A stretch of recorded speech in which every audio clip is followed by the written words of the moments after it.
Go and look at the tallest tree in the forest and pick the best seed of that tallest tree and plant it in a flower pot. You get about a meter high or less than a meter high plant, exact replica of the tall tree that you saw in the forest. I said, what's wrong with this little one? Is it the seed? No, we picked the best seed possible, planted it on that. So what's wrong? The wrong thing is the flower pot, because you didn't allow the base on which it could grow. If you had planted in the real soil, it would be as tall as the tree that you saw in the forest. I said, poor people are bonsai people. Society doesn't provide them the base. One of the trends in development is the growing appreciation for entrepreneurship and enterprise solutions to poverty. When you look around the developing world, one thing is clear: the problem isn't a lack of entrepreneurs. What's lacking is the fertile soil that allows entrepreneurs to flourish. We've talked about access to capital, but it's more than that. What poor countries need are the conditions of justice. Things like private property and rule of law that allow individuals and families to create wealth and prosperity for themselves and their communities. Now, property rights and rule of law can seem mundane and academic, especially when people are in dire need. But as we'll see, the Bible repeatedly emphasizes their importance, in part because they are crucial to creating justice and opportunity for the poor. Here we are in Kenya, and the one thing that is manifestly obvious on any street you walk down in Kenya is the energy of the people.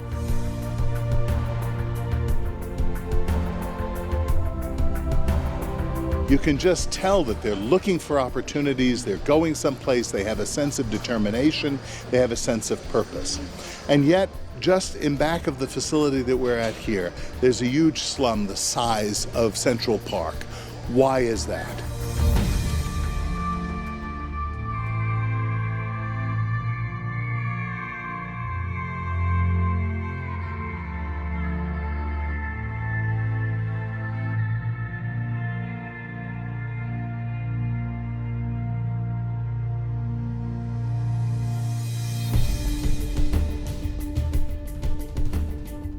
My name is Joshua Omoga. I'm a businessman operating a shop within Kibera. I left my rural area to come to Nairobi to search for a job and better my life. After searching for a job for more than 5 years, I could not find a job. So I started a small-scale business. I borrowed some money from a friend. I started by selling vegetables by my doorsteps. And out of that small-scale business is what is now sustaining me. When I was in Nairobi, I had the chance to talk with Joshua and visit his shop in Kibera. He has no private property or land titling, so he can't get access to the sort of financial tools that business people in the West take for granted. I live in the same place I work, and the space is very small. The place is not mine, so you cannot expand it. It's not easy to register the business because Kibera has temporary structures, and the government does not recognize temporary structures to be registered. So that's one of the challenges I'm facing.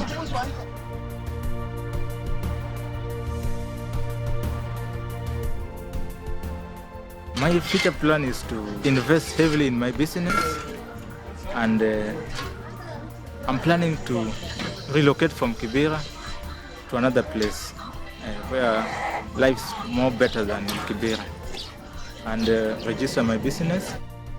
For now, I'm saving for my son so that when he reaches the time he's going to start his school, primary level, I'll be having something in the account to support his education.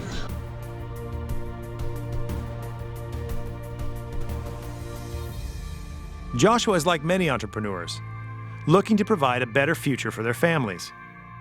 But this lack of clear private property rights and rule of law stifles the entrepreneurial spirit and blocks the capacity to create prosperity for themselves and their communities.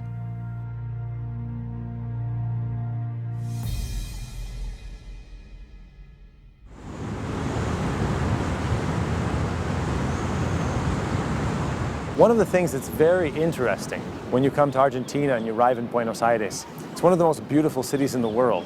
You think you're in Paris or some lovely European capital. It has wide streets, beautiful architecture, an abundance of restaurants and cafes, and a rich cultural life. Yet only a mile from here, we can see some of the most intense poverty imaginable.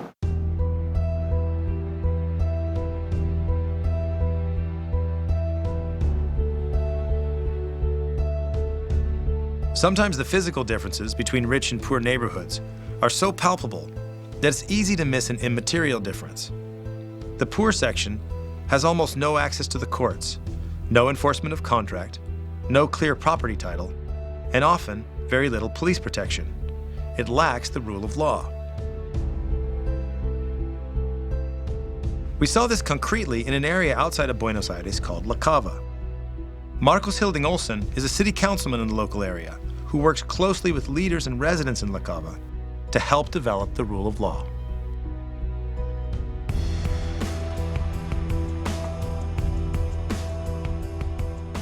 La Cava is this shanty town where different estimates calculate between 15 or 20,000 people live there. Policemen don't go inside of it. There's no taxes. People don't even pay for their electricity. And so it's a place where they live apart from the rule of law. A few years ago, there was some really high crime rates in the area of whole San Isidro. And many people blamed it that many of the crimes came from people inside the Cava. So the government decided to put policemen, but they put policemen on the borders of the Cava. They go around the streets, but they don't go inside. It is a sort of wall that they put, but it's a way of protecting people that live outside the Cava from people that live inside it. But they won't protect the people that live inside it. They are the ones that actually suffer the most insecurity of all. Because most of the people that live inside of it are people that are hardworking and they want to have a better life and they want to develop and they try to get their kids to school and they're really struggling to have a better life.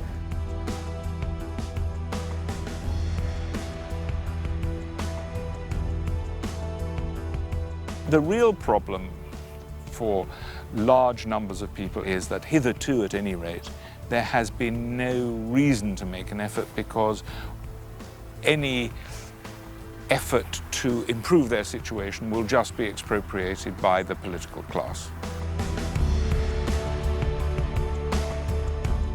When you have corruption in a country, people are just discouraged. There is no hope. They don't see themselves successful in the long term. The government is not putting in place that environment that can help you to have that hope. It's just useless.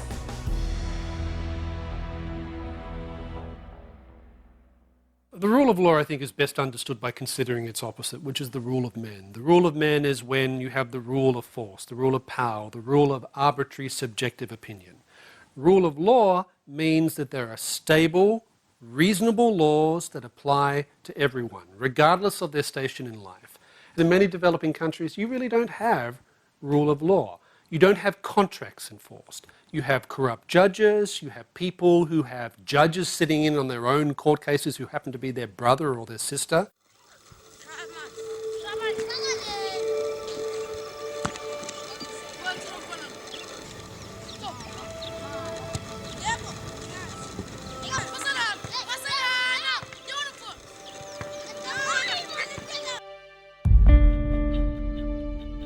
Try and imagine a football match without rules. Well, you don't get a game going. The rules are crucial to get that game going. But everybody knows how to drive a ball. Everybody knows how to buy and sell. So there's plenty of entrepreneurship in the world. The problem are the rules. In 2/3 of the world, there isn't yet the rule of law. Hernando de Soto is one of the world's leading experts in economic development. In his work, de Soto emphasized the need to extend the rule of law to the poor, who are often left out of the system by a wall of complex regulations that only the rich and well-connected can possibly navigate.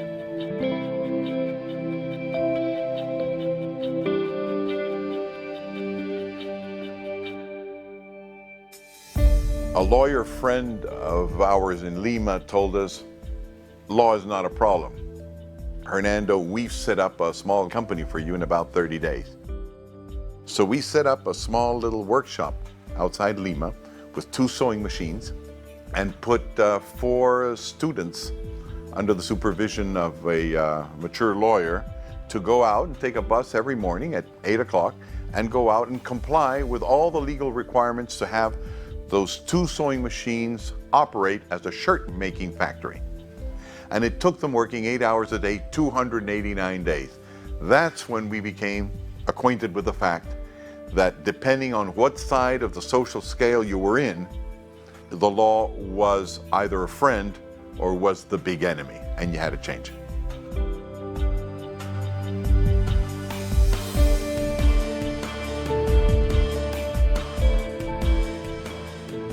So we talk about it taking 289 days to register a business in Peru. I can guarantee you that if, businessman X from family, A tries to start a business, he could do it within 5. And we've actually have research that shows that within each country, there's a big range in which things can happen extremely fast and efficient in developing countries. If you know the minister, if you have connections. And if you don't, you're on the other end. So it's not that people don't have the capacity to be much more efficient, it's that the access is not democratized.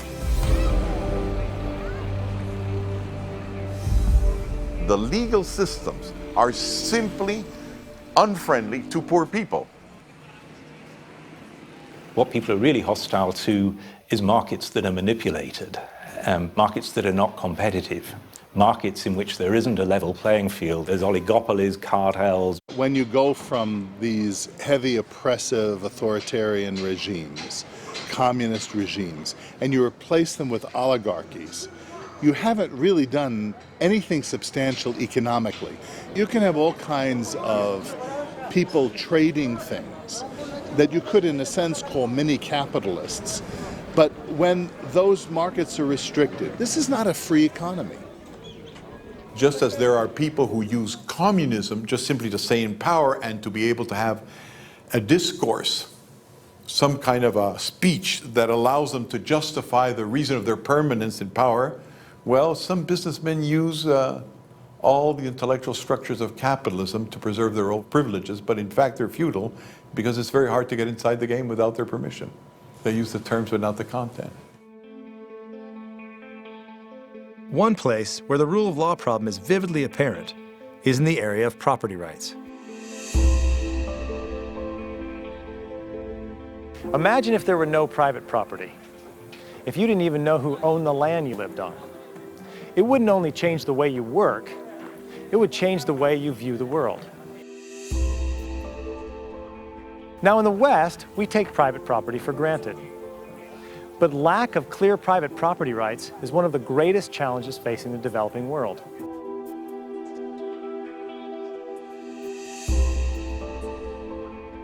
In some countries, over 70% of the land has no clear title. You can't get out of poverty without private property.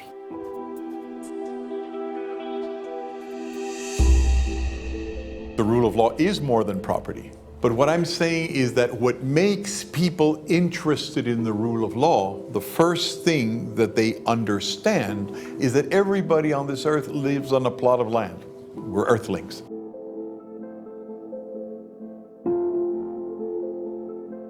And so if you come around and say, look, we have found rules that determine how far you can go and how far somebody else can go, how you're going to share or not share water, how you're going to have passing rights or not having passing rights. That's the first thing that anybody needs to understand the rule of law. And it's quite clear that when you go to the third world and people are warring against each other, there's high crimes, there are ethnic rivalries. Once you settle the issue of who lives where and who does what with who, people start understanding the value of standard rules. that you not only have to have rules that you and your group respect, but that everybody understands. That moment, the simplest person can understand the law. Property rights are a terrible problem. Terrible, terrible problem. Like 60–70% of our people are farmers. Just imagine if you have 10 million farmers who have no title to the land they're farming on. We haven't got clean title in Ghana. It's very, very difficult. You buy land, you have to buy it 4 or 5 times. If you're looking for farmland as a small peasant farmer, looking for 5 acres to buy, you can get 5 acres from the chief by giving him a drink. But you don't own the 5 acres. So you can't go to the bank with the 5 acres as your collateral to then borrow money to buy a tractor. You can't start an economy without ownership not being in question. This is my fundamental. A property right as opposed to sovereignty means it doesn't have a flag. It belongs to smaller groups of people, and it's fungible. It can be sold and it can be bought. So say you're not given a property right. Let's look at all the indigenous people of the Americas who never got a property right, so that they couldn't lose it, they couldn't drink it away, they couldn't do a bad investment. Did they keep it? No, they've lost it much more than those who are getting property rights today. So in each case, what we should do is go to indigenous people and say, what do you want? Sovereignty, so that the Indian chief decides what's going to happen, or property rights? I tell you the answer right away. But they're not generally given those options. One of the great sad stories is something that looked like the start of a real honest industrial revolution, started in China about the 10th century. They had some small iron smelters, and people who owned them kept reinvesting in increased production, and they got bigger and bigger. And they suddenly started making all kinds of agricultural utensils out of iron and steel. And these blast furnaces going day and night. And of course, it's all coming on boats down the Yangtze and the Yellow and all that good stuff. And eventually the Mandarins discovered this was going on, and that ordinary people were getting rich. They stopped it. They closed it down. The whole thing stopped and went away. Look,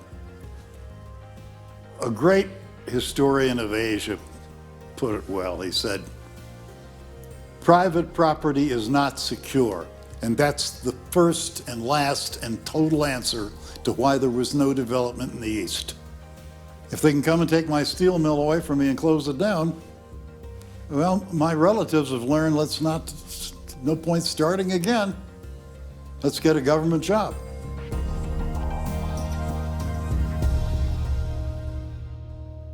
Property rights play an essential role in economic development, but there's evidence that their effect runs much deeper. Here in Argentina, there's an interesting study to see what happens when people who did not have private property get private property. Well, it not only changes their economic relationship with others, it actually changes their worldview. We found that the people in the title parcels, they trust each other more. We found that children in the title houses are more likely to go into secondary school. They have a lower school absenteeism. They have better health. They show lower teenage pregnancies. Land title integrated them to the average population, and now they seem to share the belief and the values of the more average population, although they are still quite poor.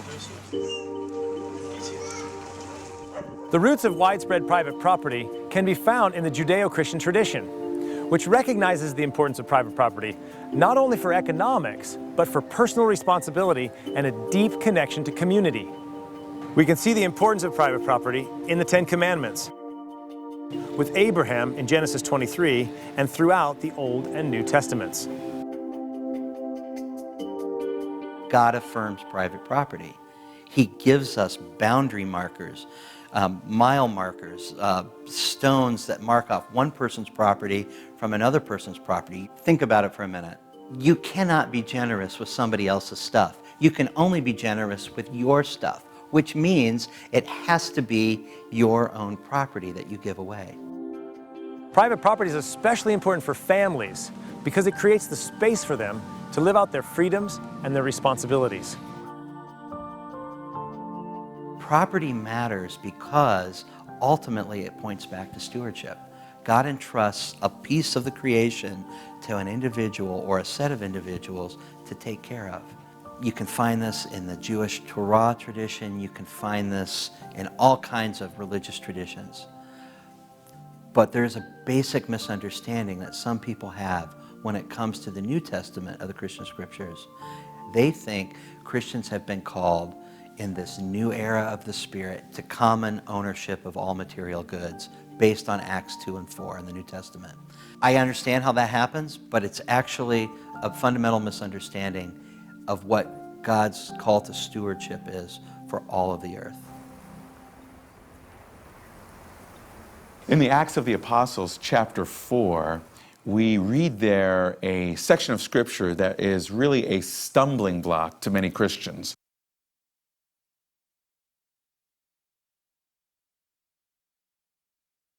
Christians often read that part of Scripture and they come away with the conclusion that, see, what's there is referring to some form of socialism. I maintain that it really has nothing to do with socialism, although we can learn a lot from Acts chapter 4. People do sell some of what they have, but it's a voluntary decision to do that. Barnabas, who's mentioned at the end of Acts chapter 4, voluntarily sells a field. Not all of his property, not his house and all of his belongings. He sells a field, and he takes the proceeds from that sale and gives it to the faithful. Then if you go over in Acts chapter 5, you see that Ananias and Sapphira are struck dead. And some would say, well, see, they're struck dead because they didn't give their money to the church. That's not what Peter says. What he says there is that they're struck dead because they lied to the Holy Spirit. And so in Acts chapter 4 and 5, we can learn a lot about how the church ought to regard one another, how we ought to treat one another, how we ought to share with one another. We ought to exemplify caritas, a real mutual love for one another. But it is not a proposal for socialism. Hernando de Soto wrote an important book called The Mystery of Capital, in which he asked why the West grew so wealthy compared to the rest of the world. He said the mystery was private property and rule of law, but he didn't really explain how the West got these things. That explanation can be found in the history of Christianity, which laid the moral, economic, and theological foundations for private property, for justice and rule of law, and for the dignity of the person and the dignity of work.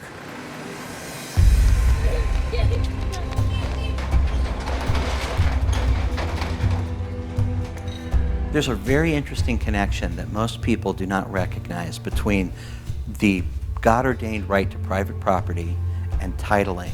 And that is, actually goes all the way back to Adam. It has to do with naming. The naming function that Adam expressed with respect to the animals. So these animals are coming by him and he's saying, that's a zebra and that's an elephant and that's this. The right to a title is a lot like naming an animal in this respect. It defines stewardship reality. It defines a private property reality that God has entrusted to an individual. That reality is seen in the Protestant tradition, in the Catholic tradition, in the broad Christian tradition. Questions of private property and rule of law really boil down to the issue of justice. Without justice, there's no foundation to build enterprise or create wealth. See, the problem is that this is hard and slow and unglamorous work, and it doesn't really lend itself to a trendy celebrity campaign. There is a lot of passion for many subjects that are attractive in the short term, and there is very little passion in terms of opening up the economy, in terms of strengthening further institution, fiscal responsibility. Why? Because some of them are so hard to do that people don't want to invest their political capital on them, and they want short-term wins. And if they can keep happy those that make a louder noise, that's good enough for them. In Nicaragua, there has been some progress lately in the country with regards to titling and enforcement of contracts, for example, but still there's a lot of work that needs to be done. The problem with these issues is that they don't make for a good photo op. They don't require a simple solution that will be achieved in the short term, and yet they are enormously important.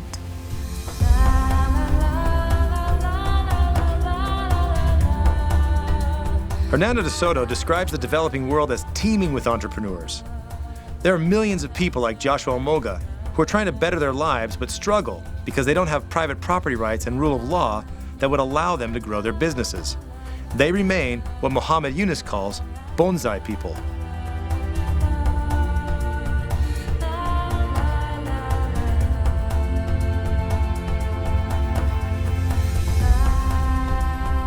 We talk a lot about justice for the poor and oftentimes think in terms of transferring our resources or charity. But this is only short-term help. For long-term sustainable development, the poor need private property and rule of law. Without this, they're trapped. They can't build businesses, they can't build equity in their homes. And then they become dependent on charity. This is not an easy task, but for the church and for those concerned with justice for the poor, private property and rule of law are essential.